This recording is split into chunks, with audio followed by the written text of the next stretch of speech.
মুসলিম শরীফের বর্ণনা উম্মুল মুমিনিন জুয়াইরিয়া রাদিয়াল্লাহু তাআলা আনহা থেকে বর্ণিত, নবী করিম সাল্লাল্লাহু আলাইহি ওয়াসাল্লাম বলেছেন, একটি কালিমা বেশি বেশি পাঠ করলে, ফজরের পরে যদি কোনো ব্যক্তি এই কালিমাটি পাঠ করে, ফজরের নামাজের পরে এই কালিমাটি যদি পাঠ করে, এর পরিমাণ, এর ওজন এত বেশি হবে, অন্য কালিমার চাইতে এর ওজনদার বেশি হয়ে যাবে।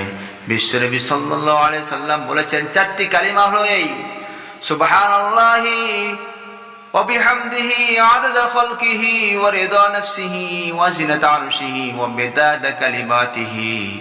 আল্লাহর নবী বলেন, সুবহানাল্লাহি ওয়া বিহামদিহি, আমি পবিত্রতা ঘোষণা করছি, আদাদা খালকিহি, তার সৃষ্টির সমপরিমাণ, ওয়া রিদা নাফসিহি, তার সন্তুষ্টির পরিমাণ, ওয়া জিনাতা আরশিহি, আমি আল্লাহর পবিত্রতা ঘোষণা করছি, তার আরশের ওজন পরিমাণ, ওয়া মিদাদা কালিমাতিহি, আমি আল্লাহ পাকের পবিত্রতা ঘোষণা করছি, তার প্রশংসা লেখার কালিমা পরিমাণ। জোরে বলেন সুবহানাল্লাহ। এই কালিমাটি আমাদের সব সময় বেশি বেশি পড়া দরকার। সুবহানাল্লাহি ওয়া বিহামদিহি আদাদা খালকিহি ওয়া রিদা নাফসিহি ওয়া জিনাতা আরশিহি ওয়া মিদাদা কালিমাতিহি। আল্লাহু আকবার।